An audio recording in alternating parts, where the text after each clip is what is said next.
Hai, Assalamualaikum dan salam sejahtera. Berjumpa lagi di channel Cikgu Studi. Dan hari ini satu lagi pertemuan dari Cikgu yang berkaitan dengan bab yang terakhir, yaitu bab pemecahan keputusan. Di mana hari ini Cikgu akan berkongsi atau menerangkan tentang pokok keputusan.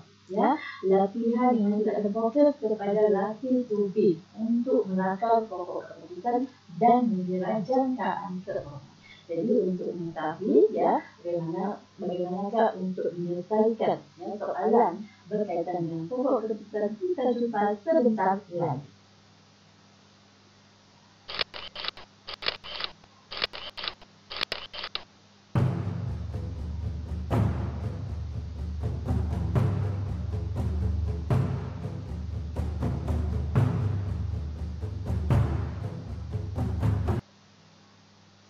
Anak pelajar seperti anak pelajar yang sudah maklum ya, untuk alat buat keputusan kuantitatif ya, yaitu kita ada dua, satu statistik deskriptif yang mana terdiri daripada mean, mode, median, variance dan median weight.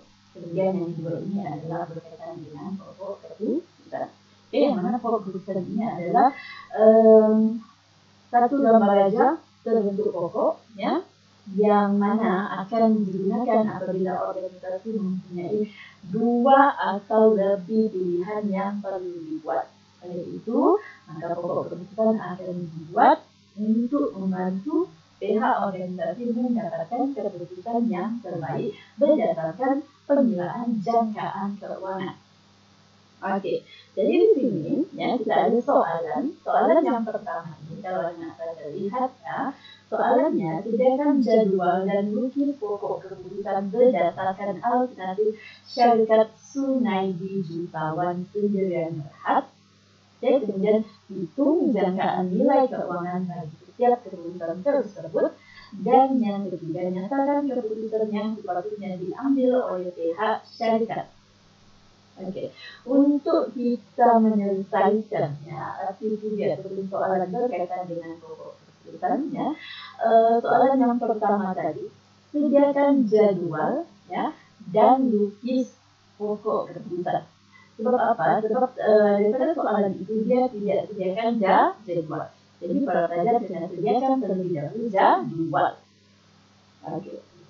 Kemudian apa yang hendak soalan berikutnya? Oke, satu, sediakan jadwal, dan yang kedua lukis pokok keputusan. Untuk soalan yang pertama ini. Oke, jadi apa yang perlu kamu lakukan? Satu, ya, langkah pertama, kenal pasti maklumat yang terdapat dalam persikan. Nah, ya, maklumat yang telah diberikan dalam persikan tersebut. Oke, kemudian kenal pasti apakah pilihan dan keadaan yang diberi. Oke, kenal pasti kebarangkalian dan bina jadwal sekiranya maklumat kamu telah lengkap. Oke, dan yang terakhir barulah boleh kamu lakar pokok keputusan yang terlibat.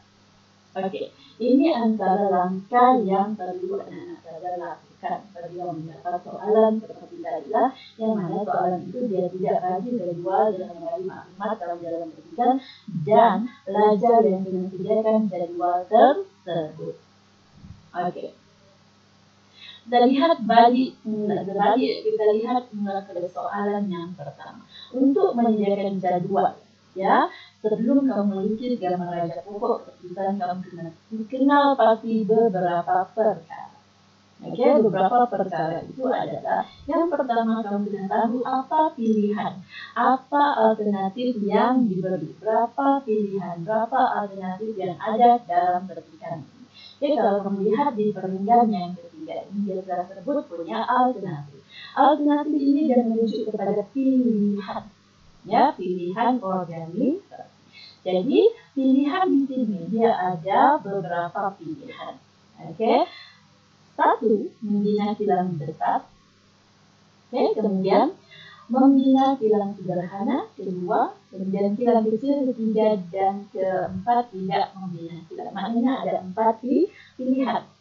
Oke. Kemudian apa yang perlu kamu ketahui? ini adalah situasi yang wujud ataupun keadaan yang wujud ya bagi setiap pilihan itu ya, yang mana dia ada situasinya di sini ya, pasaran naik satu dan yang kedua adalah pasaran jatuh.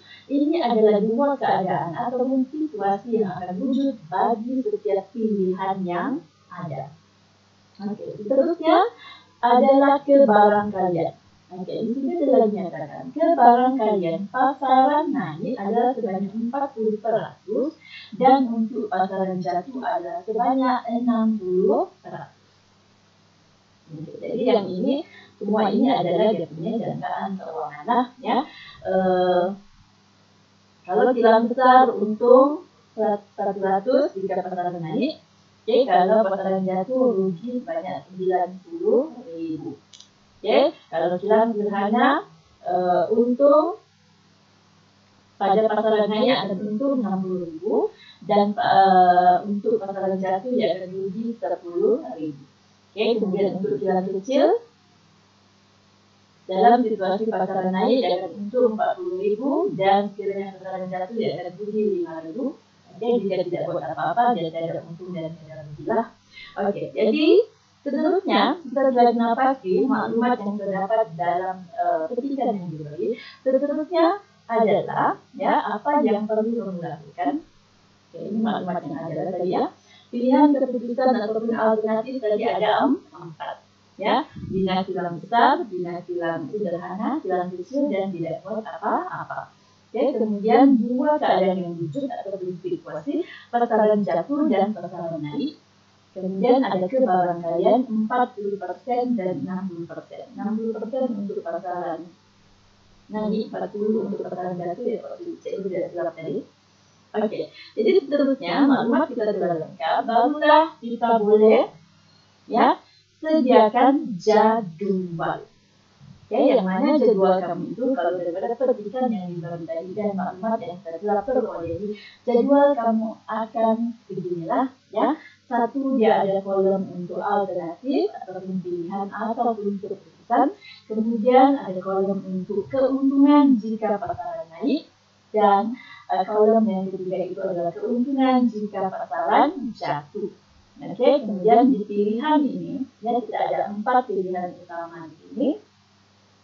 Membina kilang besar, membina kilang sederhana, dan membina kilang kecil, dan yang last itu tidak membuat apa-apa ya dengan dia punya jangkaan keuangan masing-masing 100.000, 60.000, 40.000 kosong untuk pasaran naik ya, negatif 90.000, negatif 10.000, negatif 5.000 dan kosong untuk pasaran jatuh.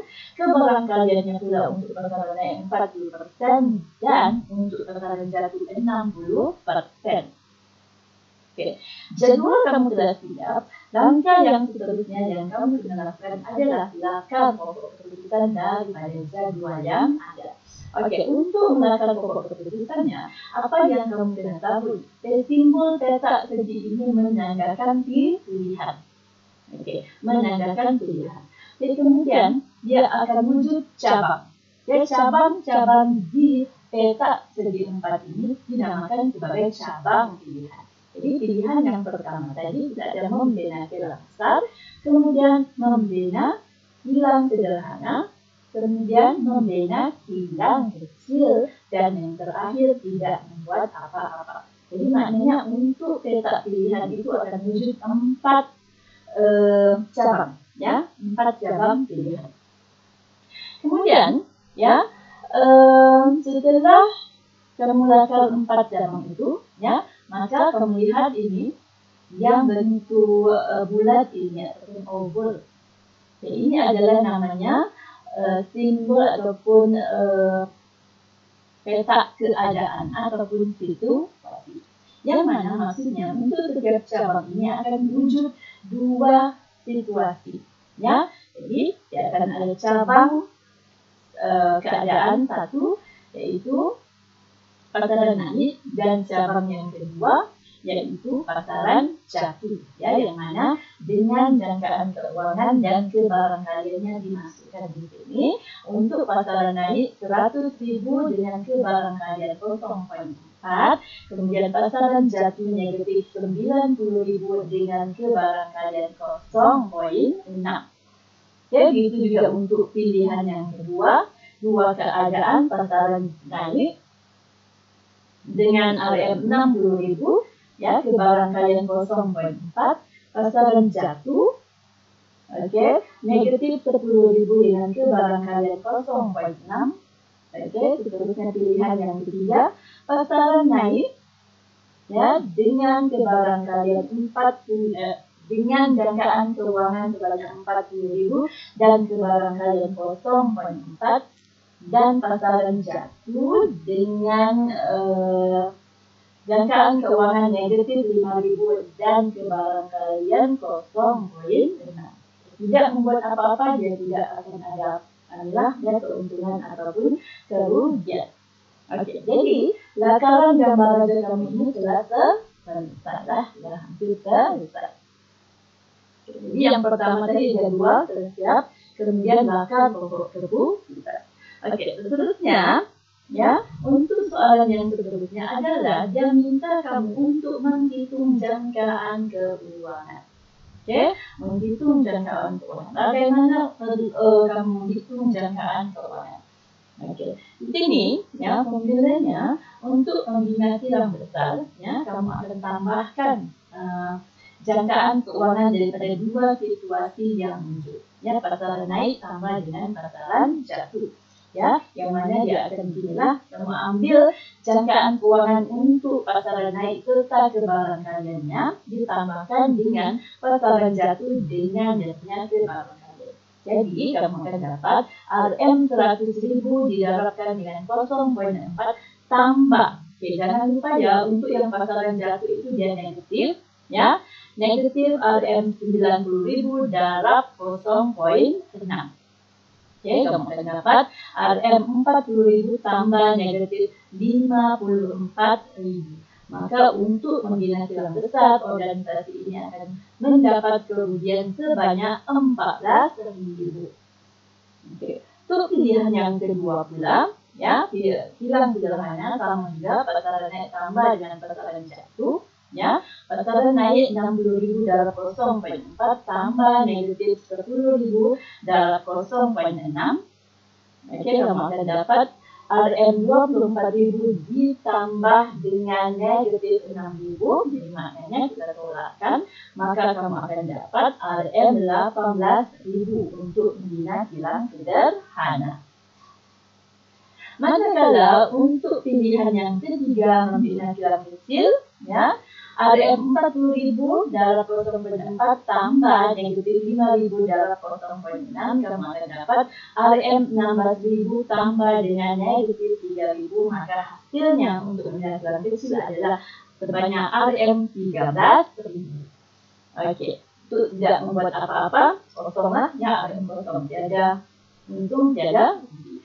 Jadi ini hitung jangkaan keuangan telah selesai. Kamu sudah tahu, kalau membina kilang kecil, syarikat akan dapat keuntungan sebanyak 13.000.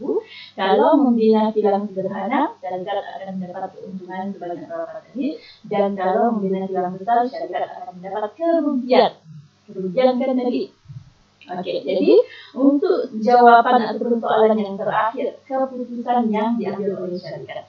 Oke, keputusan yang diambil daripada syarikat, yang akan diambil oleh syarikat, dia akan lihat kepada nilai jangkaan keuangan yang terbesar bagi setiap pilihan yang ada. Jadi kalau daripada 3 pilihan tadi, ya, 4 pilihan, nah tidak membuat apa-apa, kita tolak, jadi 3 pilihan. Oke, nilai jangkaan keuangan yang paling besar adalah, ya, membuka kilang sederhana dengan jangkaan keuntungan sebanyak 18.000. Oke. Jadi itu bagaimana, ya, kamu menyediakan jadwal, melakar pokok keputusan dan menilai jangkaan keuangan serta memilih, ya, memilih keputusan yang terbaik untuk, ya, bagi pokok kebutuhan. Oke, jadi cikgu harap anak-anak pelajar boleh paham ya setakat ini. Oke, seterusnya kita akan lihat latihan yang kedua. Untuk latihan kedua ini, jadual dia telah beri. Oke, dan kamu tinggal lakar tahajat pokok keputusan, kemudian hitung jangkaan keuangan dan nyatakan keputusan yang patut diambil. Oke, oleh karena jadwal telah diberi, jadi dia agak mudah, tapi kalau membaca, ya dia ada maklumat tambahan di sini. Kos mengiklankan di television adalah sebanyak Rm200.000, manakala kos mengiklan di akhbar pula adalah sebanyak Rm50.000 dan di internet adalah sebanyak 35.000. Oke, jadi macam mana kita mau jawab soalan ini sekiranya dia melibatkan kos, ya, dia ada beri kos. Beri kos. Oke, jadi kita lihat jalan jawabannya. Untuk lakar pokok keputusan, ya, daripada jadwal yang diberi, petak segi 4 ini petak pilihan.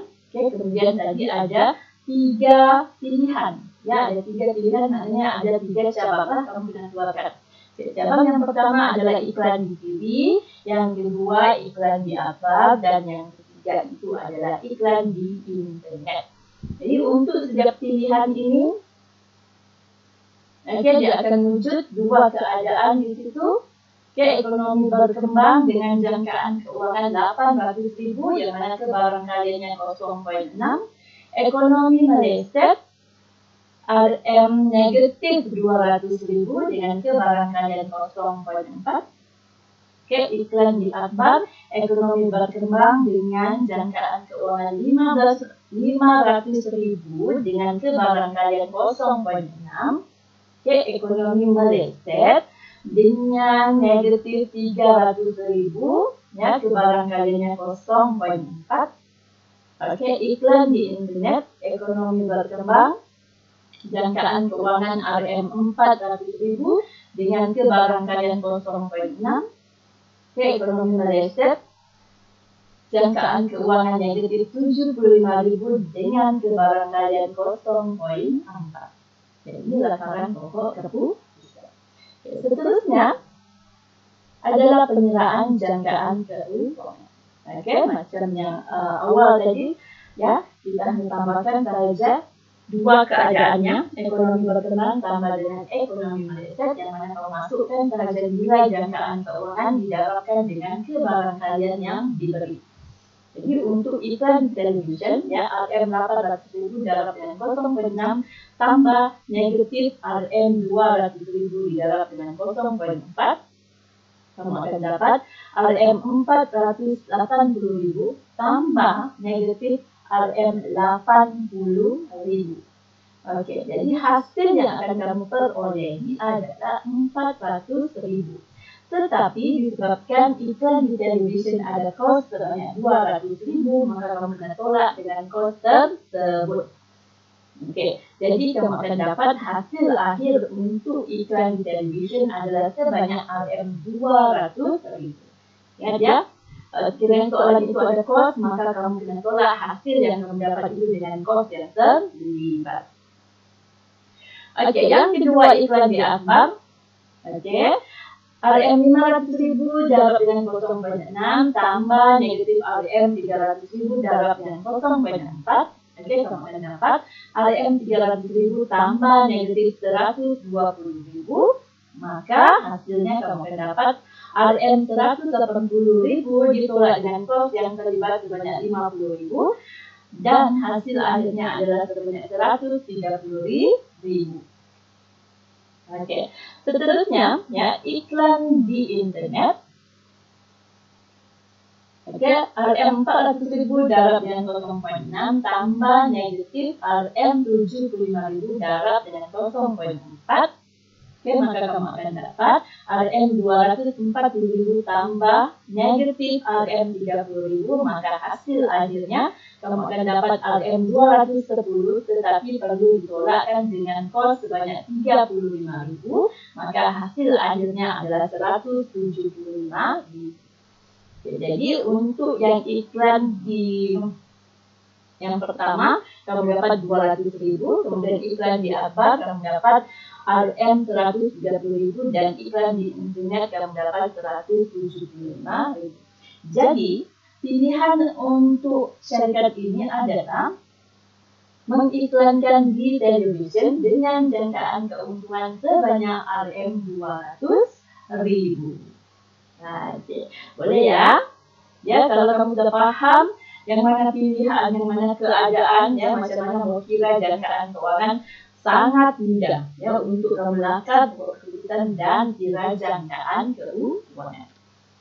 Oke, seterusnya soalan yang terakhir. Soalan ini agak mudah sebab dia ada 3 pilihan saja ya.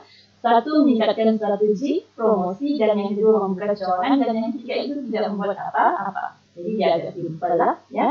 Apa yang kamu bisa buat, lukis pokok keputusan, hitung jumlah jangkaan keuntungan, dan nyatakan keputusan. Oke, jadwal pun telah diberi. Oke, jadi lakarannya ada 3 cabang pilihan ya. Satu, strategi promosi, yang kedua cawangan baru, dan yang ketiga tidak buat apa-apa. Oke, untuk strategi promosi 2 keadaan. Ekonomi berkembang dengan 50.600 jangkaan keuangan ke barangkalian 0,6. Ekonomi meleset dengan jangkaan keuangan negatif 10.000 ke barangkalian 0,4. Oke, cawangan baru, ekonomi berkembang dengan jangkaan keuangan 65.200 dengan ke barangkalian 0,6. Ekonomi meleset ya, dengan jangkaan keuangan 12.500 dengan ke barangkalian 0,4. Jadi tidak membuat apa-apa ini adalah yang perlu ditambah. Oke, jadi pengiraan jangkaan keuangannya RM 50.600 darab dengan 0,6 tambah negatif RM 10.000 didarab dengan 0,4. Kamu akan dapat RM 30.360 tambah dengan negatif RM 4.000, maknanya kamu kena tolak. Jadi hasil yang akan kamu dapat adalah sebanyak 26.360. Oke, untuk pilihan yang kedua, membuka cawangan baru ya, RM 65.200 darab 0,6 ya, tambah dengan negatif RM 12.500 didarab dengan 0,4, maka kamu akan dapat RM 39.120 tambah dengan negatif RM 5.000, maka kamu akan dapat jawaban akhirnya adalah RM 34.120. Jadi daripada sini pun kamu sudah boleh buat pilihan. Oke, jadi keputusan yang diambil oleh syarikat ini adalah dengan membuka cawangan baru dengan jangkaan keuntungan sebanyak 34.120. Oke, boleh ya anak pelajar, saya harap kamu paham dengan penjelasan cikgu setakat ini. Oke, dan mari kita lihat satu lagi soalan yang terakhir. Soalan yang terakhir ini dia lebih kurang sama soalan yang kedua, sebab dia ada di sini dinyatakan tentang cost. Ya, cost untuk melaksanakan promosi 7.000, meningkatkan daya saing produk 4.000, dan memasarkan produk ke negara asing sebanyak 2.000. Oke, sudah ada pilihan di sini, ada 3 pilihan. Ini keuntungan dijangka, ya, nilai keuntungan dijangka dalam semuanya. Jadwal ini tidak lengkap ya, sebab yang selebihnya dia ada dalam petikan. Oke, kalau kamu lihat keuntungan yang dijangka dalam ekonomi melambung. Oke, ekonomi melambung ini jadi tidak masukkan dalam jadwal. Oke, promosi 136, daya saing 123, memasarkan produk ke negara asing adalah 118. Oke, keuntungan yang dijangka dalam ekonomi meleset, ini dalam ekonomi meleset. Ya, negatif 24.000, negatif 20.000, dan negatif 13.000. Oke, kita lihat cadangan jawaban. Oke, tidak ada berapa pilihan, tidak ada 3 pilihan, maka ada 3 cabang. Oke, pilihan yang pertama promosi, yang kedua itu adalah meningkatkan daya saing produk, dan yang ketiga itu adalah memasarkan produk. Oke, keadaannya ada 2 keadaan. Satu, ekonomi melambung dengan Jangkaan keuangan 136.000 digarap dengan 0,65 kebarangkaliannya. Kemudian untuk keadaan yang kedua bagi promosi ekonomi meleset, ya, jangkaan keuangan sebanyak negatif 24.000 kebarangkaliannya 0,35. Oke, untuk meningkatkan daya saing produk ekonomi melambung, jangkaan keuangan sebanyak RM 123.000, ya, dengan kebarangkalian 0,65, dan ekonomi meleset, jangkaan keuangannya sebanyak negatif 20.000 dengan kebarangkalian 0,35.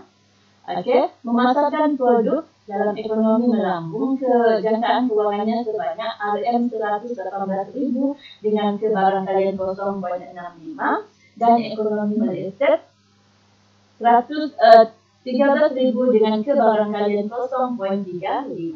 Oke, ini lantaran gambar aja pokok keputusan yang telah. Seterusnya kita akan kira jangkaan keuangan. Oke, untuk mengira jangkaan keuangan ekonomi melambung tambah ekonomi meleset bagi promosi 136.000 darab dengan kebarangkaliannya 0,65 tambah dengan negatif RM 24.000 darab dengan 0,35, kamu akan dapat RM 88.400 tambah dengan negatif 8.400, maka kamu akan dapat hasil akhir sebelum ditolak kos adalah 80.000. Memandangkan promosi tidak ada kos yang terlibat sebanyak 7.000, maka kamu kena tolak.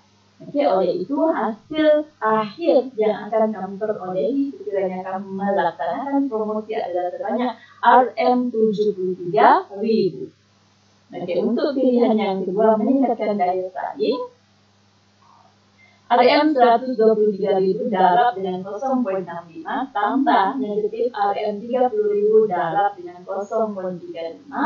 Oke, kemudian perolehi RM 79.950 tambah dengan negatif RM 7.000. Oke, jadi di sini kamu akan dapat RM 72.950 tolak dengan RM 4.000 kos yang terlibat, maka hasil akhirnya kamu akan dapat 68.950. Oke, dan pilihan yang ketiga yang memasarkan produk. Oke, RM 118.000 darab dengan 0,65 tambah negatif 13.000 darab 0,35, kamu akan dapat RM 76.700 tambah dengan negatif 4.550. Oke, kamu akan dapat 72.150 tolak dengan 2.000 kos yang terlibat, maka hasil akhir yang kamu perolehi adalah sebanyak RM 70.150. Oke. Jadi selesai ketiga-tiga penilaian untuk jangkaan keuangan. Maka keputusan yang diambil oleh syarikat ini adalah dengan melancarkan promosi yang mana jangkaan keuntungan adalah sebanyak 73.000. Oke. Jadi anak belajar, oke, itu berkaitan dengan ya bagaimana untuk menakar pokok keputusan, ya, membina jadwal dan mengira jangkaan keuangan bagi pokok keputusan. Oke, cikgu harap dengan cikgu ini dapat kamu pahami dengan jelas, ya, dapat memudahkan kamu untuk mengulang kaji berkaitan dengan tajuk pokok keputusan, ya, ataupun memudahkan kamu untuk menjawab soalan-soalan yang berkaitan dengan pokok keputusan. Oke, jadi rasanya sampai di sini saja perkonferensi cikgu. Sekiranya video ini bermanfaat, boleh share dengan rakan-rakan yang lain. Teruslah ke channel cikgu untuk melihat perkonferensi lain berkaitan dengan subjek pengajian perniagaan. Dan cikgu ucapkan terima kasih atas kesediaan anak-anak belajar untuk menonton video cikgu. Oke, jadi sampai di sini saja, ya. Terima kasih. Jumpa lagi. Bye.